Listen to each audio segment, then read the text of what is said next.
భూములు పంచిండ్రు, ఆస్తులు పెట్టిండ్రు, అన్ని విధాలు ఆదుకుంది కాంగ్రెస్ పార్టీ అన్నాడు.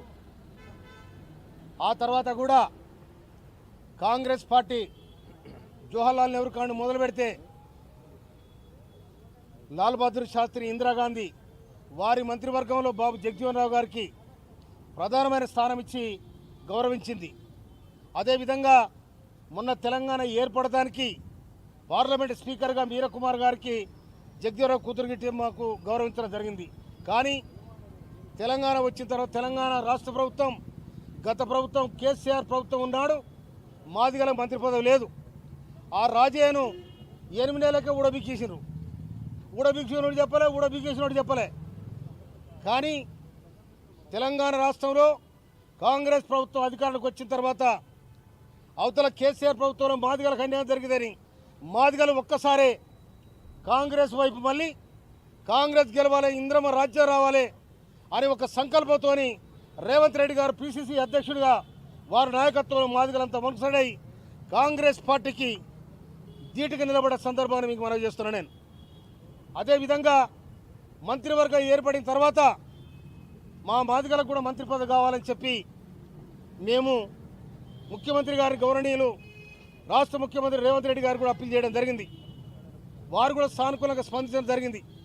ఆ సందర్భంలోనే ఆగస్టు 1వ తారీఖు నాడు ఏబిసిడి వర్గీకరణ చేయొచ్చని సుప్రీంకోర్టు తీర్పు ఇవ్వడం జరిగింది. ఆనాడు మేమందరం కూడా ఆగస్టు 1వ తారీఖు నాడు మేమందరం ఎమ్మెల్యేలు అసెంబ్లీలో ఉన్నాం.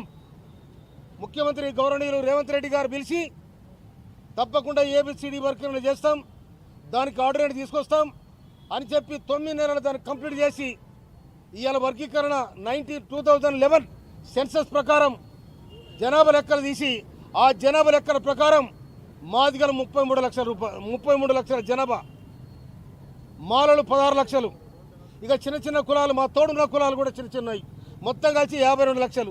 అందులో మెజార్టీ కులం ఉన్న కులం మాదిగ కులం, ఒకటే కులం, అది ఇంకో దానికి అంటులేదుగా.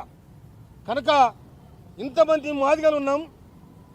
ఈ మాదిగ జాతికి తప్పకుండా మీరు మంత్రివర్గంలో స్థానం ఇవ్వాలని చెప్పి 5 రోజుల కింద గౌరవనీయులు మన ముఖ్యమంత్రి రేవంత్ రెడ్డి గారిని కలిసినాం. తర్వాత ఈ రోజు నాడు గౌరవనీయులు ఈ రాష్ట్ర incharge, Congress party incharge Meenakshi Nataraju గారిని కలిసినాం. వారు కూడా చాలా సానుకూలంగా స్పందించడం జరిగింది. మాకంటే ముందుగానే ఇక్కడ మాదిగ వ్యవస్థ ఏ విధంగా ఉంది, మాదిగ ఆర్థిక, రాజకీయ, సామాజిక పరిస్థితులు ఏ విధంగా ఉన్నాయనేది రాహుల్ గాంధీ కూడా స్పష్టంగా అవగాహన ఉందని చెప్పి వారు మాకు చెప్పడం జరిగింది. దాన్ని తప్పకుండా మేము పరిశీలిస్తామని కూడా వారు చెప్పడం జరిగింది. వారికి మీ సందర్భం ధన్యవాదాలు తెలియజేస్తాను. Thank you. మా కవంపల్లి సత్యనారాయణ గారు వారు మాట్లాడు.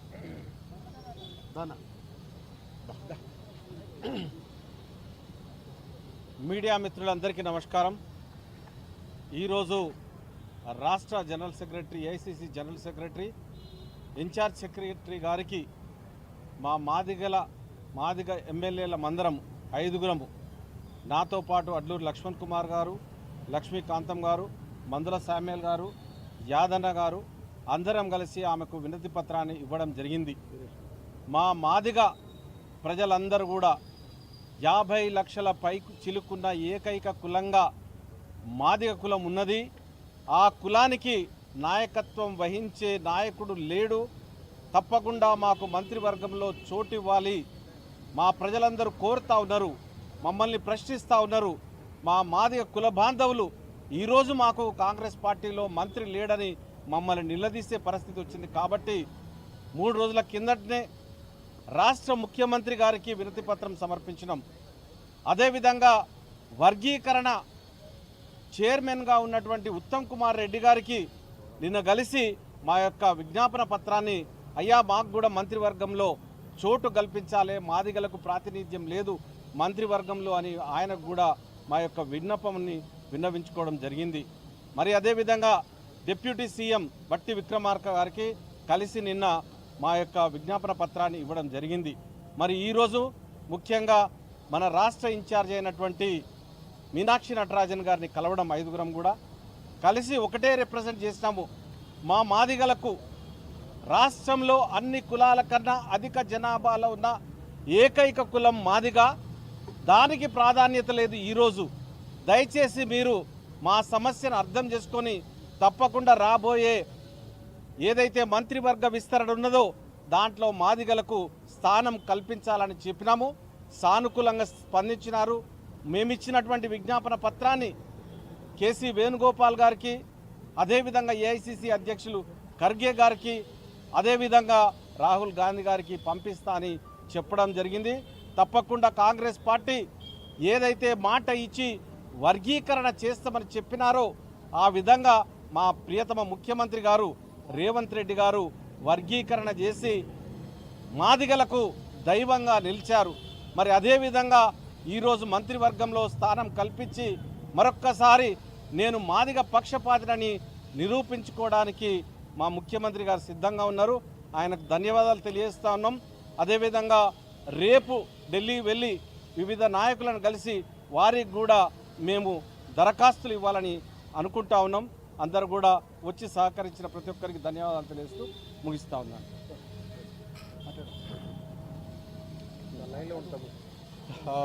మీడియా మిత్రులకు నమస్కారం. అందరూ మాదిగ సామాజిక వర్గానికి చెందినటువంటి ఎమ్మెల్యేలము తెలంగాణ మాదిగ సామాజిక వర్గం యొక్క వారి యొక్క వాణిని, వారి యొక్క ఆలోచనను మేము అధిష్టానం దృష్టికి తీసుకువెళ్ళడం జరిగింది. మాదిగ సామాజిక వర్గానికి మాకున్నటువంటి సంఖ్యను దృష్టిలో పెట్టుకొని రాజకీయంగా ప్రాధాన్యత ఇవ్వాలి, మంత్రివర్గంలో మీరు చోటు ఇవ్వాలని చెప్పేసి విన్నవించడము జరిగింది. అయితే ఈ విషయాన్ని మేము ఉప ముఖ్యమంత్రి బట్టి విక్రమార్క గారిని కూడా నిన్న కలవడం జరిగింది. మరి ఉత్తమ్ కుమార్ రెడ్డి గారిని కూడా కలవడం జరిగింది. అంతకు ముందే 3 రోజుల కింద మన ప్రియతమ ముఖ్యమంత్రి వర్యులు రేవంత్ రెడ్డి గారికి ఈ విజ్ఞాపన చేయడం జరిగింది.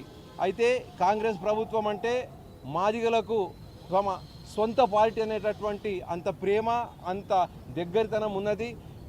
చారిత్రకంగా చూసినట్టయితే మాదిగలు కాంగ్రెస్ పార్టీకి ప్రతిసారి తోడుగా అండగా నిలవడం జరిగింది. దానికి మరి మన ముఖ్యమంత్రి గారు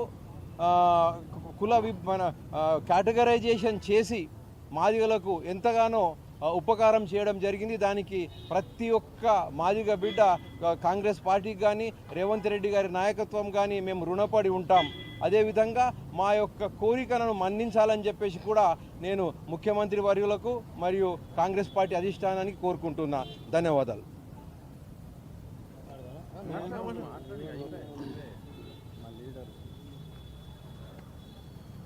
అఖిల భారత కాంగ్రెస్ పార్టీ నాయకుడు రాహుల్ గాంధీ గారు ఏదైతే జిస్కా హిస్సాదారి ఉస్కా భాగ్యదారి, ఎవరికైతే ఎంత ఉంటుందో అంత వాటా ఇవ్వాలని చెప్పేసి అఖిల భారత కాంగ్రెస్ పార్టీ నాయకుడు రాహుల్ గాంధీ గారు భారత్ జోడో యాత్రలో గౌరవ ముఖ్యమంత్రి వర్యులు మా ప్రియతమ నాయకులు పెద్ద రేవంత్ రెడ్డి గారు భారతదేశంలో ఏ రాష్ట్రంలో కూడా సుప్రీంకోర్టు జడ్జి వంటి వచ్చినాక కేటగరీషన్ సంబంధించిన 30 సంవత్సరాలకెళ్ళి మాదిగ వర్గానికి జరుగుతున్న అన్యాయంపై 30 సంవత్సరాల పోరాటంలో భాగంగా సుప్రీంకోర్టు జడ్జిమెంట్ వచ్చిన వెంటనే చట్టసభలో అనౌన్స్మెంట్ చేసి అతి త్వరలో చట్టం ద్వారా అమలు చేస్తా అని చెప్పి గౌరవ ముఖ్యమంత్రి వర్యులు ఆగస్టు 1వ తారీఖు రోజు ప్రకటన చేసిన తర్వాత ఏదైతే మంత్రివర్గ ఉపసంఘాన్ని ఏర్పాటు చేసి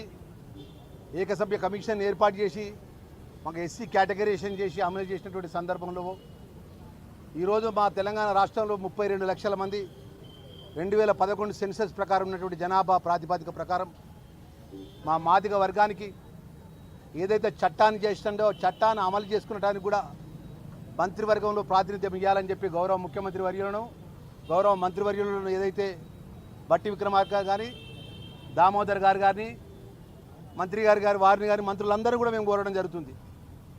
ఉత్తమ్ కుమార్ రెడ్డి గారిని ఏమైతే మేము రిక్వెస్ట్ చేసేది ఏంటంటే మీరు మంత్రివర్గ ఉపసంఘం ద్వారా చట్టాన్ని చేసి 32 లక్షల మంది పాపులేషన్ ఉన్నటువంటి మాదిగలకు ఫలాలు అందే విధంగా చట్టాన్ని అమలు చేసిండు. రేపు రాష్ట్ర ప్రభుత్వంలో మంత్రివర్గంలో కూడా మీరు మాకు ప్రాతినిధ్యం ఇచ్చే విధంగా అమలు చేయాలని మేము మనవి చేసుకుంటూ, అదేవిధంగా మా పిసిసి అధ్యక్షులు రేపు అఖిల భారత కాంగ్రెస్ పార్టీ నాయకత్వాన్ని ఢిల్లీలో ఇప్పుడే అపాయింట్మెంట్ కోసం ప్రయత్నం చేస్తున్నాం. ఎవరైతే అఖిల భారత కాంగ్రెస్ పార్టీ మాకు అందుబాటులో అపాయింట్మెంట్ ఇస్తే వారిని కూడా కలిసి, మేము ఎవరికి వ్యతిరేకం కాదు, మా హక్కు, మాకున్నటువంటి తెలంగాణ ప్రజల యొక్క ప్రాతినిధ్యం ఉన్నటువంటి పెద్ద ఒక లార్జెస్ట్ క్యాస్ట్ మాదిగ కులం. ఈరోజు మాదిగ కులం అంతా కూడా కాంగ్రెస్ పార్టీ పక్షాన ఉన్నది. మేము ఇంతమంది ఎమ్మెల్యేలను గెలిచినామంటే అది దానికి ఉదాహరణ అని చెప్పి అంటున్నాం. ఈరోజు తెలంగాణ రాష్ట్ర ప్రజలంతా కూడా మాదిగ వర్గం అంతా కూడా కాంగ్రెస్ పార్టీ బలపరిచింది గౌరవ ముఖ్యమంత్రి గారి నేతృత్వంలో పుట్టిన విషయాన్ని మరొకసారి మనవి చేసుకుంటూ, దయచేసి మా మీడియా మిత్రులందరూ కూడా మేము రిక్వెస్ట్ చేస్తున్నాం, ఏదైతే న్యాయమైనటువంటి ఈ సమస్య విషయంలో మీ అందరి సహకారం మాకు ఉండాలి. మేము ఎవరికి విషయంలో కూడా మాకున్న హక్కునే మేము అడుగుతున్నాం తప్ప వేరేది అడగట్లేదు అనే విషయాన్ని కూడా మేము మనవి చేస్తున్నాం. నేను చెప్తారా నువ్వు మధ్యలోకి రాయే. చెప్పండి.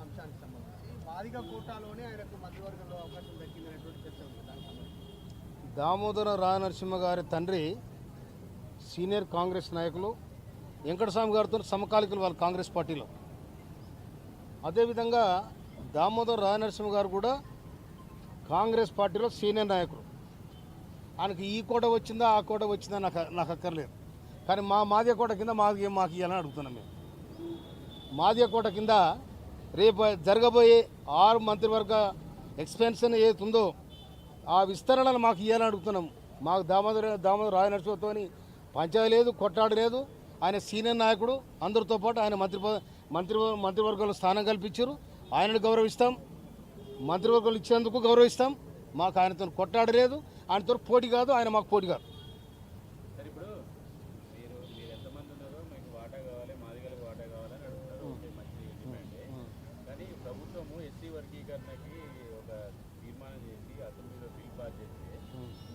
సామాజిక వర్గ ఎమ్మెల్యేలంతా కనీసం ప్రభుత్వానికి అభినందన సభను లేకపోతే కాంగ్రెస్ పార్టీకి అభినందన సభను ఈ విషయంలో ఎందుకు పెట్టట్లే? ఈ విషయంలో మాత్రం అడుగుతుంది. కానీ పార్టీ ఒక సంచలనమైన నిర్ణయం తీసుకొని ప్రభుత్వం అంతా చేస్తే ఒక రాష్ట్ర స్థాయిలో సభ పెట్టాలి, ఈ వర్గాన్ని ఏకం చేయాలని ఎందుకు ఆలోచించట్లే? ఇంకో మాట చెప్తాను. తుంగతుర్తిలో 20,000 మందితో నేను సభ పెట్టి దాని ఉప కమిటీ, దాని మంత్రివర్గ ఉపసంఘం చైర్మన్ ఎవరు, ఉత్తమ్ కుమార్ రెడ్డి గారిని నేను తీసుకుపోయి మా ఎమ్మెల్యేలు వచ్చిండ్రు. బ్రహ్మాండంగా ఆ నినాదాన్ని వినిపించగలిగాం. మేము ఇది అయిన తర్వాత ఎమ్మటే మేము అందరం కూడా ముఖ్యమంత్రి గారి ఆదేశం ప్రకారం, పిసిసి ఆదేశం ప్రకారం లక్షల మందితో మీటింగ్ పెడతాం. మేము పెడతామే. అరే మేము ఇప్పుడే అడిగితే ఇప్పుడే చెప్తా. అరే అవుతుంది భయ్, టైం పడుతుంది. ఎట్లా బాజాప్తా పదవి కావాలి, మా ప్రజలు కావాలి, మా ప్రజలు కావాలి, మాకు పదవి కావాలి. అట్లేం లేదు.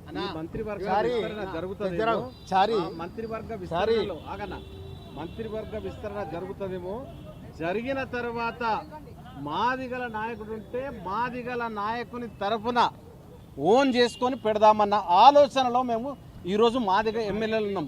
తప్పకుండా ఇస్తారని ఆశిస్తూ ఉన్నాం. పెట్టకపోయినా మేము ఆల్రెడీ అభినందించినాం. ప్రజల్లో వారి వారి నియోజకవర్గాల్లో వారి వారి జిల్లాలో ఆల్రెడీ మేము ఉత్సవాలు జరుపుకున్నాం. 5-10 లక్షల మందితోని ఒక భారీ బహిరంగ సభ ఏర్పాటు చేసి దాని కార్యాచరణను కూడా చేసినాం.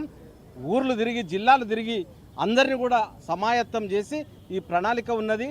ముఖ్యంగా ఆ 3 నెలల లోపల ఎమ్మెల్సీ ఎలక్షన్ రావడం వల్ల ఇది పోస్ట్ పోన్ అయిందే. కానీ మేము ఎప్పుడు కాంగ్రెస్ పార్టీ కానీ చేసినటువంటి ముఖ్యమంత్రి రేవంత్ రెడ్డి కానీ మాదిగలందరూ ఆయనను దైవంగా భావించే మాదిగలందరూ ఎల్లప్పుడూ జీవితాంతం కృతజ్ఞతగా ఉంటాం.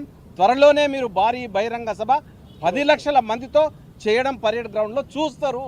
ఇది పోస్ట్ పోన్ అయింది కానీ మేము చేయలేకపోవడం కాదు. ఎమ్మెల్సీ ఎలక్షన్ రావడం వల్ల, కోడ్ ఉండడం వల్ల చేయలేదు.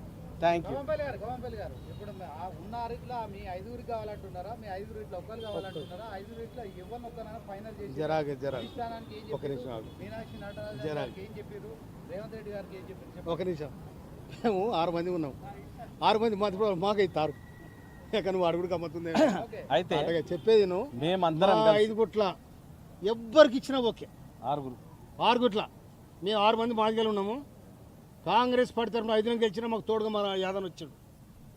మా కులస్తుడు మా బలగం, మా మాదిగోడు, మా బంధం, ఈ 6 మందిల అధిష్టానం ఎవ్వరికి ఇచ్చినా కూడా ఓకే మేము. ఓకే, ఆ పేరు ఏమైనా చెప్తారా? పేరు చెప్పకి చెప్తారా? వాళ్ళకి ఇచ్చినా, ఎవరికి ఇచ్చినా పర్వాలేదు. అందరం కాంగ్రెస్ ఎమ్మెల్యేలమే. అవునా? మీలో ఐక్యత ఉన్నదని తెలియాలి కదా. ఇప్పుడు ఐక్యత ఉన్నట్ట లేనట కొట్టుకుంటారా మేము? Right, thank you. మీ అందరు ధన్యవాదాలు. ఏం కాదు, మా దాంట్లో ఎవరికి వచ్చినా కూడా మా సమాజం కూడా చాలా గౌరవిస్తుంది. పత్రికలు, ప్రింట్ మీడియా, ఎలక్ట్రానిక్ మీడియా కూడా మాకు సహకరించాలి. నమస్కారం. రైట్.